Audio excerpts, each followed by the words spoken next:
abantu bameze nabi ngo Jangwani ni mumuza Jangwani tumamagare Jangwani mu mugarure ngo yongere turaje tumushaka kuri telefone Jangwani mumureke kuri telefone mwabonye kantu kabari Jangwani mumureke mwabonye umuntu Jangwani tsamugarura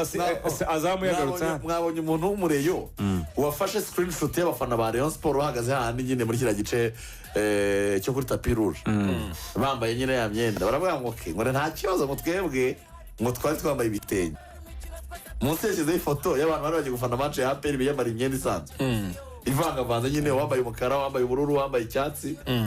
aravuga ati ari twe twambaye ibitenge ikibazo ngo ubahiriza icyifuzo cy'abantu cy'abakunzi ba Radio Rwanda bashakira Jangwani kuri telefone ntacyo bitwaye ugene ni kama nyumbani ko wapi ugenini ni kama nyumbani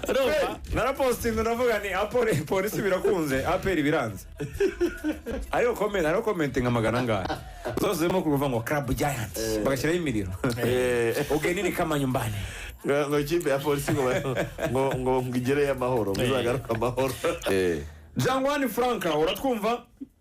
Ewana ndabumva ruvuyanga Club Giant mambo vipi Club Giant mambo vipi Giant timu bora ikakosa ushindi Club Giant ikakosa ushindi kabisa Vandame chuma mambo poa bali asubuhi bandugu Bani nzuri kabisa uko fresh Zeko numva birimo kuvuga nabi Jangwani niwe washizemo amazi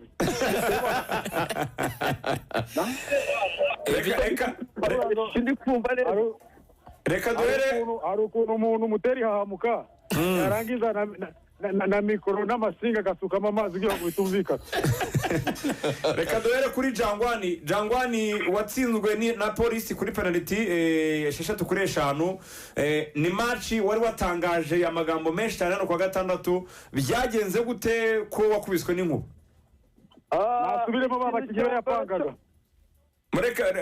Vandame reka Jangwani amanza atangaza nawe turaguha umwanya ngaho navuge azi kuvuga gusa ibigambo tu ikintu cya mbere nabanza kuvuga nkuko nari nabivuze ubushize APR iyi sezo ugenini bitakuwa kama nyumbani Halo turakumva yakomeza ngira ngo mwarabibonye stade y'ibihumbi birenga 8 yari umukara n'umweru keretse agasaku gusa kumwe wumviraga kure kameze nka nyiramubande kari muri VIP kavuga ngo CFC ugakeka ko bashobora kubavuga polisi FC naho ubundi abafana ba APR stade yari yuzuye ugenini yani ilikuwa kama nyumbani mu kibuga naho ngira ngo warabibonye nta complex nimwe abasore ba Darkonovic bigeze bagira ngira ngo mu minota ya nyuma babonye ko polisi byari ugutamporiza no kurya iminota basenga babwira Imana ati Imana dufashe 90 irangire tuze kuza kurwana muri penalty wenda nta wamenya twagira amahirwe kubw'amahirwe koko Imana yabirabumva umunsi ni wari uwacu ariko icyo nababwira abafana ba APR jezi ilikosa ushindi ariko lazima itapata ubingwa so pre-season ndatangaje guhera uyu munsi ku ruhande rwa APR pre-season yarangiye ubu ikipe itarabonye draw itarabonye wini itaratsinzwe bike ikuri inzira ku murima polisi ni nyamahirwe cyane kuko ibya bindi bavuga mu kinyarwanda ngo nimba ngo rucitse rwari rwambutse sinzi uwo mugana ukuntu wayuca ariko polisi nayibwira ko igize amahirwe mu buzima bwayo pre-season aho irangiriye igize amahirwe yo kuva amahoro ariko ndayiteguza ngo shampiyona azabona ibyo batigeze babona actually ubu ngubu icyo ndimo ndibaza gusa ni Azam ejo nari kuri televiziyo ndeba match yayo ariko nabonye ko ikwibaza ni next pyramid ubu ndimo ndiga icyarabu kuko nabikubwiye ngeze kure namenye ko ngo bagisoma bahereye iburyo bajya ibumoso urumva ko byatangiye kuza hanyuma interview wavuze ko ngo utangaza ku mugaragaro interview y'umwaka byarakozwe cyangwa wese witahira interview y'umwaka narekeye umuntu iyo umwana ari urwembe urarumuha umuvugizi wa second class yarwaniye mikoro ndayimurekera kuko nge nzavuga ibiri international nzazikoresha iziri international n'iziri loko nzazikoresha nawe ayimurekeye rero afata mikoro ariko ayifashe bwa nyuma n'ubwa mbere kuko iyo umuntu agize chance yo kubona ikintu atazongera kukibona ibyo ari byo byose iyo ubimenyereye ruvuyanga ngira ngo nk'aho ngaho muri studio muri abasini uko muri batatu ariko haje umwana mushyashya mu itangazamakuru ukabona ashaka kurwana indege mwe mwarayiciye amazi muramureka akayijyamo uko mamuto muzakomeza byo narekeye rero umuvugizi wa second class Club Giant anytime mikoro ziramwisangira ntabwo ajya kuzishaka anytime mikoro ndayorana nta kibazo cyangwa Jangwani Vaname uratwumva ndabumva neza cyane gira ikintu cyose utubwira wumva kiri ku mutima wawe ushaka kuvuga mu ruhande rwanjye nanatangira kuganira n'uwo mwana nibwo yaragira ku itangazamakuru nawe kubwira naramubwiye ngo abyina mbere y'umuziki namubwiye ati dutegereze iminota 90 iraza gukemura ibintu byose ibi bintu arimo kuvuga fatireka mbanze kwanza nshimire Radio Rwanda murakoze cyane kongera kumuza na Jangwani kuko match irangira baramushatse tujya muri kamera kureba aho yaciye gusanga yaseseye ntabwo yigeze ajya mu muryango yaciye muri bya bitiyo urabona bya bitiyo b'abana ko yaravuze ati nicyo mu muryango yahise arahindura masikini n'imodoka yazanye nawe abashyitsi be bari bamutwaye bapererwa kubera ko ngo azi kuvuga baramushatse turi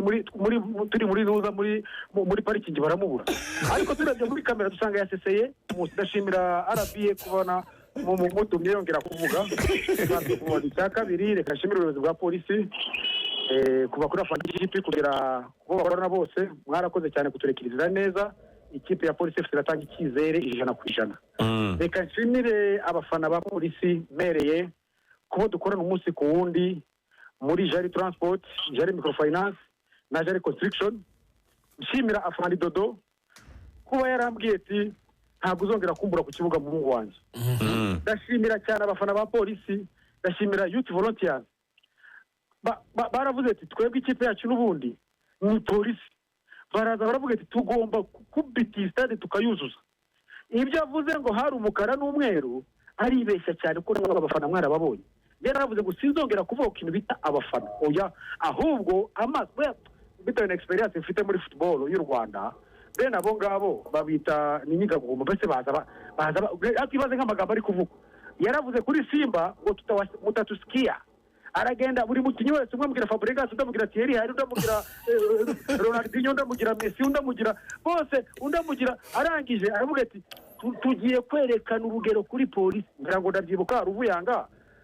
twari kuba muri studio narakubwiye ngo maze kuba professional ntabwo gitandaraza cyane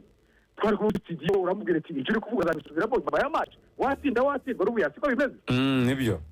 waramubonye ukuri gusa muzika ni gusa ntabwo ndabona nagira ngo ngeno no kuri points Vanda unatubwira niba mwerekeza ikipe muri Algeria n'igendere iminota 70 adversaire wamaze kumubona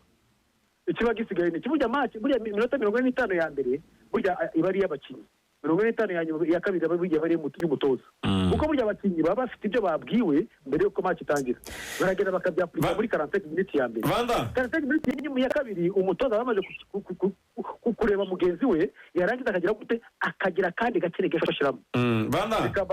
Vandame uriya mutoza simuzaho APR yamukuye Vandame umva twumva ariko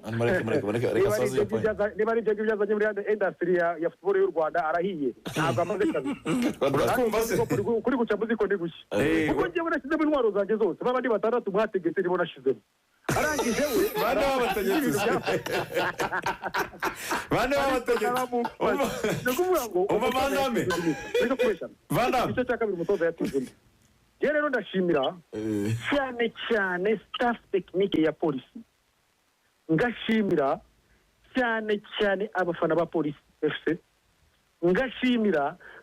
cyane abakinyi bose uko wakababonye ngira ngo mwabonye no uje polisi ifite kuva ku munota wa mbere kugera ku wanyuma ni pressing barabibonye nuvuga ngo iyi ni polisi itandukanye na polisi FC mwari musanzwe muzi niyo mpamvu ababura nayo babiri bamwe bayigiza nkana nashakaga kwereka APR yuko mwaye ibikombe 3 mu gihugu n'ibikombe bine turwanira hano muri iki gihugu hari shampiyona hari igikombe cy'amahoro hari igikombe cy'intwari Vandame uratwumva nyuma gatoya ruguyanga kuko numva bitangiye kwicanga iby'iwanyu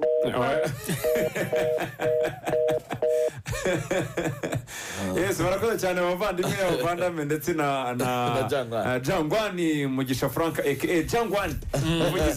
umuvugizi w'abafana w'ikipe y'ingabo z'igihugu APR na perezida w'abafana ba Police FC Vandame ariko ngarababonye twumva abafana ba APR icyo bavuga ku gutsindwa kuri penalty 6-5 ku mukino wa nyuma wa Super Coupe ufite abakinyi bakomeye ufite abataka urenda kugira kuri penalty kuki ikibazo no mutoza umbwira gute umuntu uvuye muri Nigeria urumva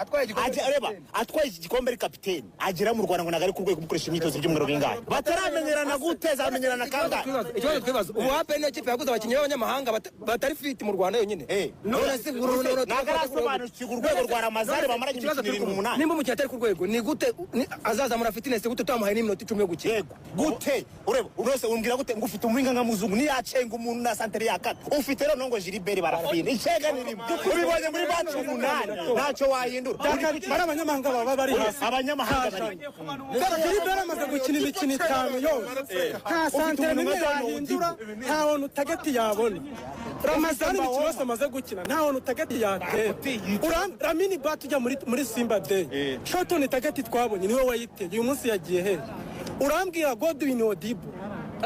ira winga ubushize yakinaga kuri Simba uyu munsi wambwira ngo yagiye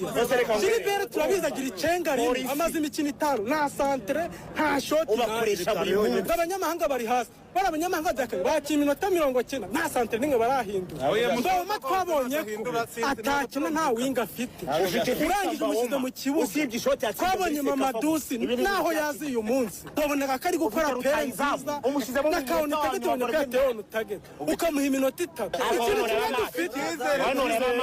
umutoza gukina ibintu wamukizere kuri azaza ikintu kimwe dufite wagenga aza gukina ashaka ubusa ku busa cyangwa kimwe ku busa dore ikibazo dufite ubaragiye kujya muri Tanzania bamutsinda kimwe ku busa nagera mu Rwanda afate b'abanyamahanga batakina umukino n'umwe abashoramo ngo mubarebe ntabwo baramenyerana nawe uzi uko ahagarara niturangiza akaza bafana ngo abanyamahanga nabaswa kandi ntibakinyanye na rimwe ntibamenyerana urambwira ko umuntu wakinye muri Nigeria sezo yose abari hasi gute ibyo bintu bishoboka Jamini Ba wahamagawe muri Mali ya Olympique urambwira ngo ari hasi gute Ramti wahamagawe muri Nigeria muri Ghana ejo 20 wambwira ko ari hasi abaye twageze mu Rwanda Victor Mbawoma yavuye muri Nigeria mu cyiciro cya kabiri urumva sitwo bizize Maherija ntibari bazwe bagera mu Rwanda atsinda 15 ufite umuntu nka Godwin Odibo nubwo ikipe yamanutse ufite Chebede Odibo Johnson utwaye igikombe ageze mu Rwanda akaba umuswa gute ni ukuvuga ngo umutoza nta Thierry Foroge nta Darko Novic ubuyobozi burebe ahubwo bukurikirana hakiri kare Darko Novic out iyi interview y'umwaka nta Thierry Foroge nta Darko Novic ahubwo ubuyobozi burebe bukurikirana hakiri kare ese ibintu abafana bavuze abafana ba APR ni bamaze ubwoba ko basigaye birekura ariko se bakwiriye kuvuga ibiba ku mutima nta no kwiriye kubashyiraho ubwoba ahubwo bagomba kuvuga ibyabo ariko abafana bumva ko bamaze gusobanukirwa baravuga ingingo zumvikana bafite ingingo ziremereye baramwe bati urumva ikintu aba bafana bagarukagaho cyane Darko Novic abakinnyi yaguriwe baguzwe na APR nabaje kongera imbaraga mu ikipe ya APR Football Club ibi byose turabyemeranwaho kubera ko ikipe ya APR yaguriwe kubera ko Darko Novic ko yamuriswe yaguze aho rero natangira nanjye kujya ku ruhande rw'umutoza no Darko Novic abakinnyi yaguriwe n'abakinnyi bari baje kongera imbaraga mu ikipe ya APR Football Club n'abakinnyi batahubukiwe APR yari ifite icyo bita scouting team iremereye cyane ntiyabaguze se abakinnyi babareba shingira kuki se uvuga ko iremereye shingira kuki ariko hari abantu batumye ntabwo ari bya bintu byo gutoragura hari abantu batumye ngo bajye bagera ku mukinnyi bamwegere bamubone neza barabatumye ariko se iriya sisiteme ni iya peri gusa n'iy'amakipe hafi ya yose mu rwanda yes abatoza ntibagurirwa erega ikibazo ntabwo ari ni ukugura ubudasa bwa peri ntabwo ari ubudasa bwa pe abatoza benshi baragurirwa mu rwanda abanyamakuru